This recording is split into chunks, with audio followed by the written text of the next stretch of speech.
할렐루야. 오늘도 수요 기도회에 참여한 여러분 환영하며 축복합니다. 오늘도 말씀 속에서 기도의 제목을 찾아 간절한 마음으로 부르짖어 기도할 때 들으시고 응답하시는 살아계신 주님을 만난 시간 되기를 주님의 이름으로 축원합니다.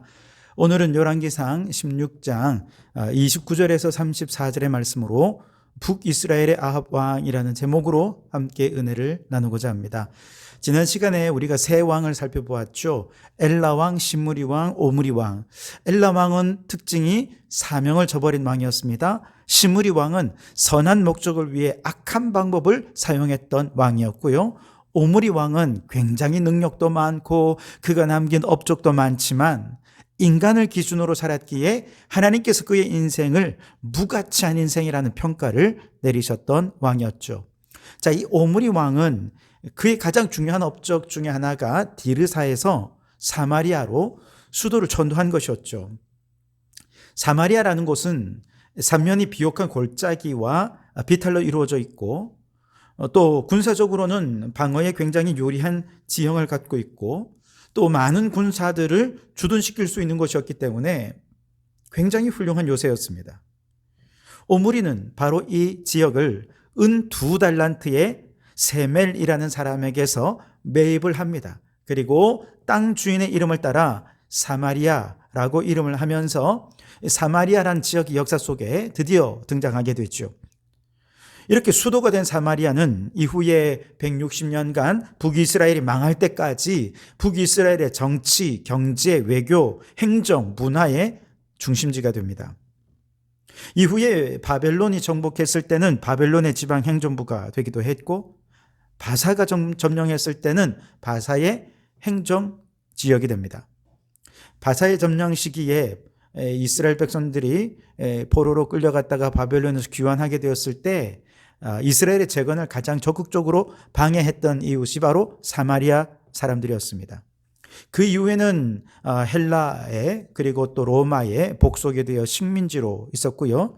예수님께서는 바로 그 시대에 수가성 여인에게 전도를 해서 사마리아의 복음이 전해지기도 했고 이후에 제자들이 유대 안에서 교회를 세워갈 때 박해로 인해 더 이상 유대에 남아있을 수 없게 되자 사마리아에도 가서 복음을 전하면서 교회가 세워지게 되었습니다. 오늘은 바로 그 오므리 아들 아합이 사마리아에서 22년 동안 통치하는 이야기를 함께 나눌 텐데요. 바로 그의 통치 기간 동안 사마리아는 우상 숭배의 온상이 되고 맙니다. 우리가 잘 알듯이 아합 왕의 아내가 이세벨인데 이세벨이 이곳 사마리아에 바알의 신전을 건축하고 아세라 목상을 만들면서 수많은 이방의 제사장들을 두었기 때문이지요. 오늘 32절 33절을 보시면 사마리아에 건축한 바알의 신전 안에 바알을 위하여 제단을 쌓으며 또 아세라 상을 만들었으니 그는 그 이전에 이스라엘의 모든 왕보다 심히 이스라엘 하나님 여호와를 노하시게 하였더라 그랬습니다. 이스라엘 안에 그것도 사마리아 전 안에 하나님의 산당 안에 이렇게 우상을 세울 정도로 아주 우상가 굉장히 확산되었죠. 이후에 북이스라엘의 역사는 한마디로 사마리아를 중심으로 한 우상 숭배의 확산의 역사였다. 이렇게 얘기해도 과언이 아닐 정도로 아합 시대에는 나라가 영적으로 아주 우상 숭배에 의해서 영적으로 무너지는 그런 시대를 보내게 됩니다. 결국 이 아합 왕에 대한 하나님의 평가는 어떠한가? 30절 31절에 보시면 오므리의 아들 아합이 그의 이전의 모든 사람보다 여호와 보시기에 더욱 악을 행하여 느밧의 아들 여로보암의 죄를 따라 행하는 것을 오히려 가볍게 여기며 시돈 사람의 왕 엣바알의 딸 이세벨을 아내로 삼고 가서 바알을 섬겨 예배하고 그랬습니다. 여러분이 아합 왕에 대한 하나님의 평가 두 가지입니다. 하나는 아합 왕은 이전의 모든 사람보다 더욱 악을 행하였다는 것입니다. 여러분 이전에 이 북이스라엘 왕들도 보통 악한 사람들이 아니었습니다. 너무너무 중해서 하나님께서 반역을 통해서 그들의 일족을 멸문지화시킬 정도로 그런 죄악을 범한 사람들이었습니다. 그런데 아합 왕에 비하면 그들의 죄는 정말 조족지혈 아무것도 아닐 정도로 이 아합 왕의 죄악이 중대하고 심각했다는 거예요. 두 번째로 아합 왕이 그렇다면 무슨 죄가 그렇게 악한 죄였을까? 바로 여로보암의 죄를 따라 행하는 것을 오히려 가볍게 여긴 죄라는 것이죠. 여로보암의 죄는 우상 숭배의 죄이죠. 그런데 이것을 가볍게 여겼기 때문에 이전의 죄악보다 더 큰 죄를 범한 왕이 되었다는 것이죠. 여기서 가볍게 여긴다라고 하는 히브리어 단어는 멸시한다라는 뜻을 가지고 있습니다. 다시 말해서 우상 숭배를 가볍게 여긴다라고 하는 말은 하나님의 입장에서 보면 하나님을 멸시한다, 무시한다라는 뜻이 되는 것이죠. 사실 여로보암도 금송아지도 만들고 백성들에게 우상 숭배를 하게 해서 하나님께 얼마나 책망을 받았습니까? 그러나 그때는요, 그에게 다급함이 있었습니다. 위협감이 있었어요. 이거 잘못하다가는 백성들이 저 나를 죽이고 르호보암에로 가겠구나. 생존의 위협, 북이스라엘의 국가의 전망, 이런 위기 속에서 어쩔 수 없이 내린 결단이 우상 숭배였었죠. 그런데 도둑질도 처음에 한 번에 어렵지 그 다음에는 점점 쉬워지지요. 여로보암이 그렇게 어쩔 수 없는 상황에서 우상 숭배를 시작했지만 세대가 흐를수록 이건 점점 더 심해지고 점점 더 쉬워지게 되었던 것이죠. 특별히 이 죄가 쉬워지는 가장 결정적인 계기는 경제적인 이유와 결합하면서부터입니다. 아합 왕이 시돈 왕 엣바알의 딸 이세벨과 결혼을 한 이유가 바로 그 이유인데요. 정치적, 경제적 이유 때문입니다. 이세벨의 고향 시돈은 어떤 곳이냐면 우리 페니키아라고 하는 나라 아시죠? 고대 페니키아라는 나라는요, 가나안 그 바로 위쪽에 접경 지역에 위치한 도시국가였습니다. 그런데 그 땅은, 그 도시국가는 페니키아 문명을 이룰 정도로 굉장히 발달한 도시였습니다. 페니키아 문명은 가장 유명한 것이 알파벳이죠.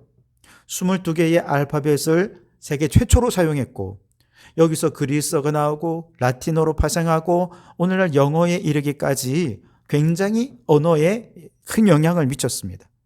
게다가 페니키아 사람들은 굉장히 진취적인 해상 무역을 행했습니다. 그래서 아래로는 아프리카 여러 나라들과 무역도 하고 또 이탈리아와 이베리아 반도에 이르기까지 굉장히 넓은 지역 수많은 나라들과 무역으로 유명했고요. 그와 동시에 많은 나라를 그의 식민지로 만들기도 했던 굉장히 강한 나라였습니다. 알파벳, 선박기술, 상업술, 과학기술과 항해술에 이르기까지 굉장한 문명을 이루었던 나라가 바로 페니키아였습니다. 자, 아합 왕의 입장에서는 바로 그런 거대 문명의 나라가 바로 머리 위에 있다 생각하면 얼마나 두렵겠습니까? 북이스라엘도 얼마든지 식민지화 될 수 있는 것 아니겠습니까? 그래서 북이스라엘은 저 이세벨과 결혼을 통해서 정치적으로도 안정을 얻고 경제적으로도 큰 도움을 얻고자 했던 것이죠. 문제는 결혼까지는 좋았는데 그녀가 바알과 아셀의 우상을 너무나 신봉한 사람이었던 것이죠. 안 그래도 지금 아합 왕은 우상 숭배에 대해서 가볍게 여기는 상황이었습니다. 이것이 정치적 혹은 경제적 이유로 이세벨과 결혼을 하게 되면서 우상 숭배를 더 가볍게 여긴 것이죠. 이제는 우상 숭배의 문이 활짝 열려진 것입니다. 아합 왕은 이세벨을 위해서 사마리아에 바알 신전을 지어줄 정도였습니다. 그리고 왕이 직접 가서 바알을 섬겨 예배하기까지 했습니다. 상황이 이렇게 되면서 이스라엘 안에는 우상 숭배가 판을 치게 되었고 이세벨은 여호와 하나님의 신앙을 가진 하나님의 제사장들, 선지자들을 핍박하고 박해하기 시작했습니다. 그리고 더 이상 그곳에서 머물지 못했던 여호와의 선지자들이 광야와 동굴로 피신하게 되었던 것이죠. 여호와 하나님을 무시한 결과, 여호와 하나님을 멸시한 결과 온 나라에 우상이 가득한 나라가 되어 버렸다는 것이죠. 그런데 이것이 끝이 아니지 않습니까? 사무엘하 2장 30절 말씀에 보면 하나님께서는 이렇게 말씀하십니다. 나를 존중히 여기는 자를 내가 존중히 여기고 나를 멸시하는 자를 내가 경멸히 여기리라. 하나님께서 그들을 경멸히 여기는 것은 어떤 것이겠습니까? 하나님의 진노가 그들에게 임하게 될 것이라는 것입니다. 그들의 우상숭배의 죄를, 우상숭배를 가볍게 여긴 그 죄를 하나님께서 반드시 물으시겠다 약속하신 것이 바로 이 말씀인 것이죠. 그렇다면 여러분, 오늘 우리의 신앙생활을 돌아볼 수 있기를 바랍니다. 오늘 우리는 과연 하나님을 존귀히 여기고 있습니까? 혹시 우리도 이 아합 왕처럼 하나님을 경멸하고 멸시하고 가볍게 여기지 않습니까? 우리의 예배는 하나님을 가볍게 여기는 것은 아닙니까? 우리의 신앙생활은 하나님을 가볍게 여기는 것은 아닙니까? 자, 그렇다면 우리는 어떻게 해야 하나님을 존중하는 자가 될 수 있을까요? 우리는 무슨 상 앞에 절을 하지도 않고 점집에 가서 점을 보지도 않고 주일 되면 꼬박꼬박 예배도 잘 드리니 하나님을 존귀히 여기는 자인 것입니까? 그렇게 확신할 수가 없습니다. 오늘 새벽기도 말씀을 나누다가 존중한다라는 말의 히브리어적인 원어의 의미를 깊이 깨닫게 되었는데요. 출애굽기 26장에 보면 성막을 만들 때 휘장에 이제 스랍 천사의 모습을 정교하게 수를 놓게 했는데 청색, 자색, 홍색 실로 한 땀 한 땀 아주 정교하게 수를 놓아라 하나님께서 명령하셨습니다. 이때 정교하게 수를 놓는다라고 하는 이 단어가 존중한다라고 하는 말과 같은 단어라는 것이죠. 여러분, 성막을 제작하면서 휘장에 수를 놓는 사람들의 마음을 한번 생각해 보십시오. 자신의 수를 놓는 이 성막에 하나님이 임재하시고 백성들이 이곳에서 예배를 드릴 것입니다. 하나님의 영광에 압도될 것입니다. 그렇다면 그들은 지금 이 휘장에 수를 놓는 것을 어떻게 함부로 대충대충 할 수 있겠습니까? 그들이 하나님을 존귀히 여기며 존중하며 할 수 있었던 것은 뭐냐? 하나님의 말씀대로 순종해서 아주 한 땀 한 땀 정성스럽게 수를 놓는 것이었을 것입니다. 예를 들어 작업을 하다가 실이 떨어지면 어떻게 할까요? 대충 비슷한 색깔, 다른 색깔로 이렇게 해서 땜방하면 될까요? 그것은 올바른 것이 아닙니다. 하나님의 말씀에 한치의 어긋남도 없이 말씀대로 순종할 때 우리는 이것을 하나님을 존귀히 여긴다, 하나님을 존중한다 라고 말할 수 있는 것이죠. 하나님의 말씀에도 불구하고 말씀에 순종하지도 않고 그 말씀을 무시하고 그 말씀을 멸시한다? 여러분, 그것은 곧 죄를 가벼이 여기는 것이 되고 마는 것이죠. 바로 이렇게 한치 어긋남 없이 하나님의 말씀대로 순종한 결과 하나님이 그곳에 임재하시고 하나님의 영광이 나타나게 되는 것이죠. 마찬가지로 하나님을 존중한다라고 하는 것은 하나님의 말씀에 순종하여 살아간다는 것이고 하나님의 말씀이 있는 그곳에 하나님은 임재하시고 말씀대로 순종하는 그 삶을 통해 하나님의 영광을 나타낼 때 바로 그 삶이 하나님을 존중한다라고 말할 수 있는 것이죠. 여러분, 우리의 삶이 하나님을 존중하며 살아가고 있습니까?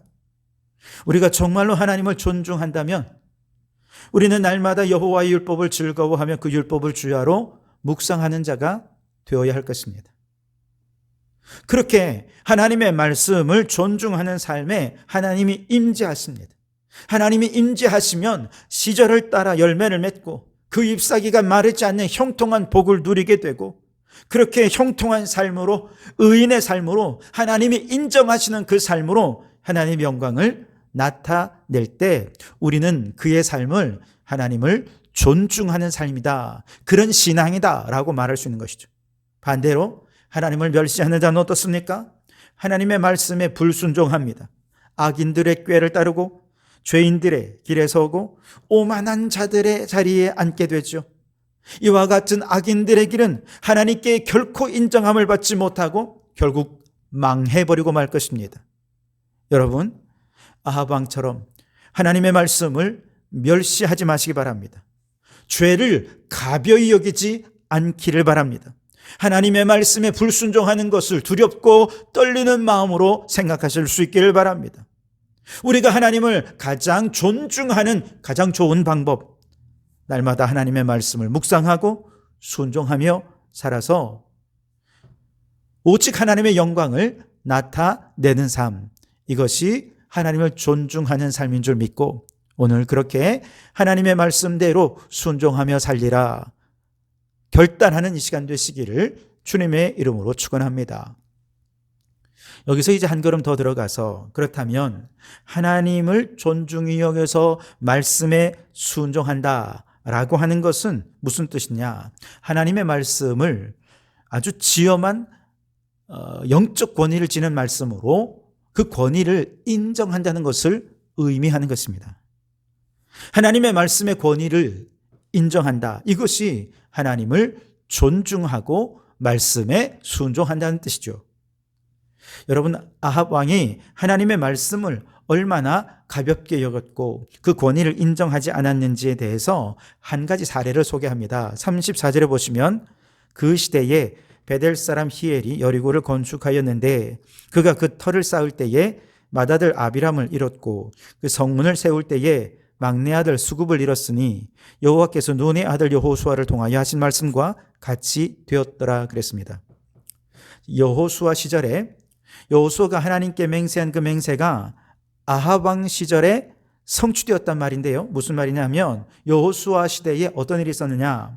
자, 이스라엘 백성들이 이제 여호수아를 앞세워 가나안 정복을 위해 가나안에 들어갔을 때 가장 처음 마주한 성이 여리고성이었죠.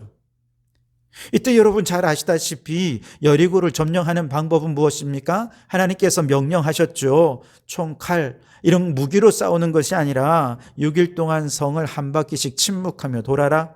마지막 7일째는 7바퀴를 침묵하고 돌다가 하나님이 사인 주시면 큰 소리로 나팔을 불고 외쳐라. 그러면 하나님께서 승리 주실 것이다. 정말 말도 안 되는 명령에 순종하는 것이었습니다.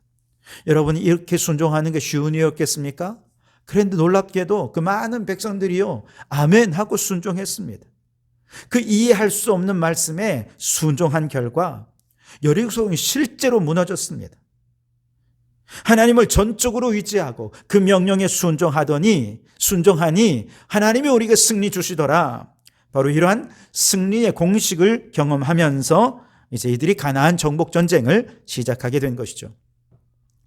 바로 이때 여호수아가 하나님께 한 가지를 맹세하죠. 여호수아 6장 26절에 보시면 여호수아가 그때에 맹세하게 하여 이르되 누구든지 일어나서 이 여리고성을 건축하는 자는 여호와 앞에 저주를 받을 것이라. 그 기초를 쌓을 때에 그의 맏아들을 잃을 것이요 그 문을 세울 때에 그의 막내 아들을 잃으리라 하였더라. 한마디로 이 성을 다시 세우는 자는 다 저주를 받을 텐데 처음에 기초를 놓을 때 맏아들이 죽고 마지막 완성할 때 막내 아들이 죽을 것이다 라고 하는 예언을 한 것이죠. 여호수아가 맹세한 것이긴 합니다만 이건 사실 하나님께서 여호수아를 통해 다시는 여리고성 재건하지 말라라는 명령을 주신 것입니다. 왜요? 무너진 여리고성을 보면서 모든 백성들이 무엇을 생각합니까? 하나님의 말씀에 순종하였더니 하나님의 말씀의 권위를 인정하고 순종하니 승리 주시더라. 이것을 기억하게 하기 위함이었던 것이죠. 자, 그리고 세월이 약 500여 년이 흘렀습니다. 성을 재건한다는 것은 그냥 집 한 채 짓는 것이 아니잖아요. 이건 국가적인 공사였습니다. 여리고 성을 재건한다는 것은 아합 왕의 명령이 있지 않으면 불가능한 것이죠. 왕의 명령을 따라 하나님의 명령을 무시하고 아합 왕은 다시 여리고 성을 재건축할 계획을 세웁니다. 그리고 이것을 누구에게 맡기느냐? 베델 사람 히엘에게 맡깁니다. 그는 여리고성 재건의 책임자였습니다. 그도 과거에 여호수아가 하나님 앞에 맹세한 그 맹세의 내용을 알까요? 당연히 알았죠. 하지만 귀담아 듣지 않았습니다. 권세 있는 말씀으로 담지도 않았습니다. 무시했습니다. 아마도 그는 생각했겠죠. 얘기가 있긴 하지만 그대로 된다는 법도 없고 그런 얘기가 있은 지 벌써 500년이나 지났는데 이제 뭐 무슨 일이 생기겠는가 가볍게 여긴 것입니다. 하나님의 말씀의 권위를 무시했던 것이죠. 그런데 실제로 기초를 놓을 때 그의 장남이 죽었습니다. 깜짝 놀라야 하지 않겠습니까? 정말로 말씀대로 장남이 죽었네? 그때 멈췄어야죠. 근데 그는 여전히 하나님 말씀의 권위를 무시했습니다. 우연히 일어난 일을 생각했을 겁니다.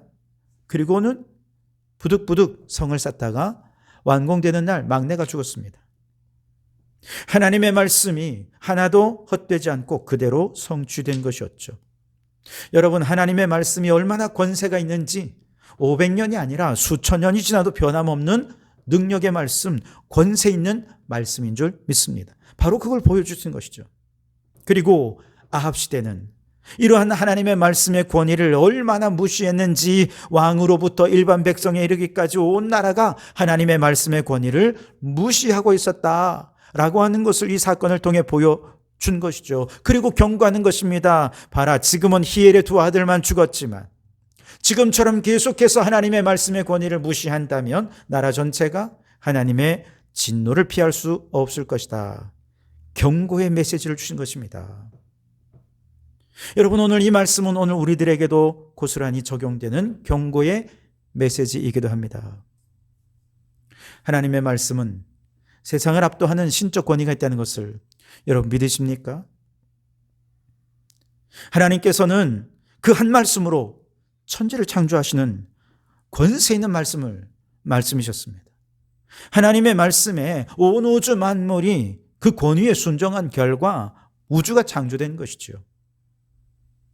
예수님께서 어느 날 세리 일을 보고 있는 마태에게 찾아가셔서 한마디 하셨죠. 나를 따라라. 많은 말씀도 아니었습니다. 그를 설득한 것도 아니었습니다. 그냥 나를 따라라.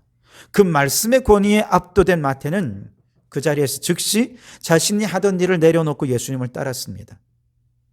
예수님의 말씀은 얼마나 큰 권세와 능력이 있었는지 바람과 파도를 꾸짖으니 바람과 파도가 잠잠해지고 순종했습니다. 기독교 신앙은 무엇입니까? 하나님의 말씀에 그 권위 앞에 압도되어 순종하는 것, 이것이 기독교 신앙입니다. 그런데 성경 말씀을 보세요.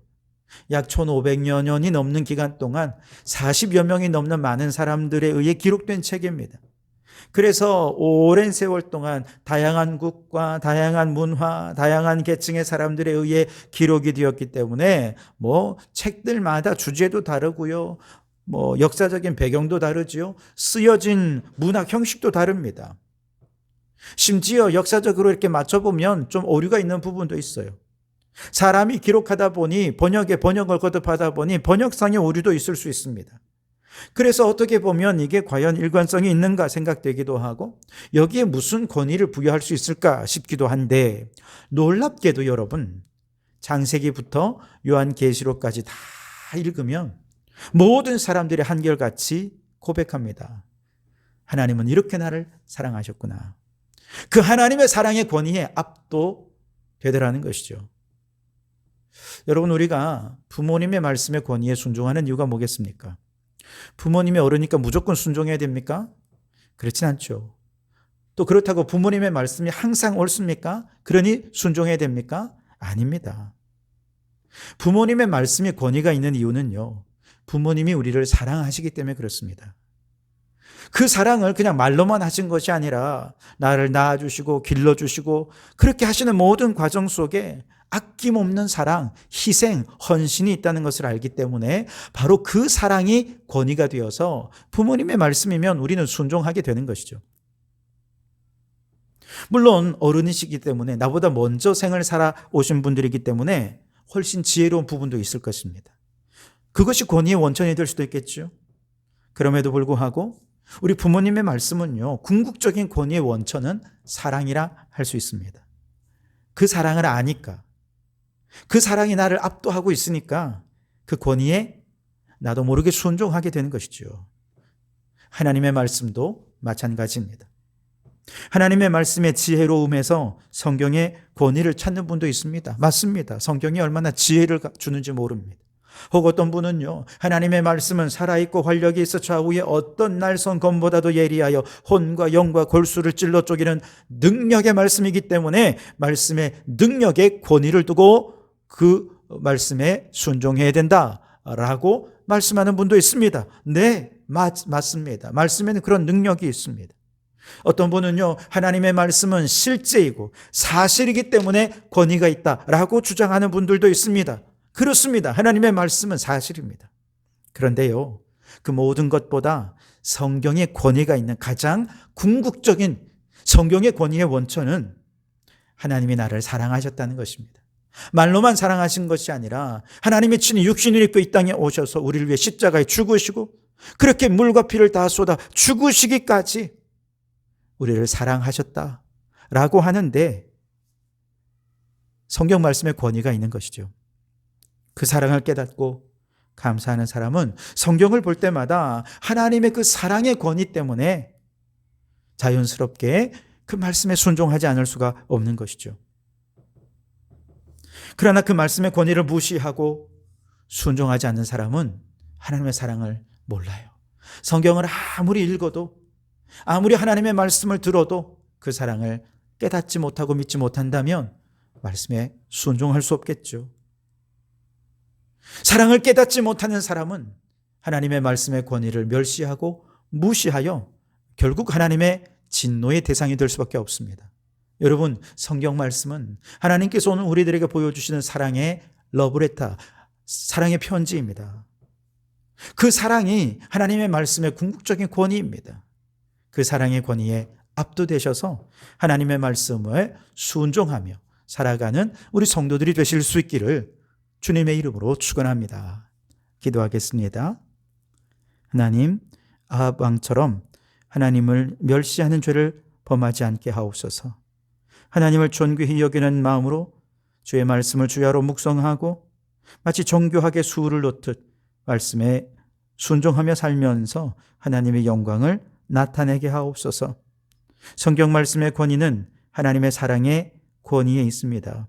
성경을 읽을 때마다 위대한 하나님의 사랑에 압도되게 하시고 기쁜 마음으로 말씀에 순종하는 저희들 되게 해 주옵소서.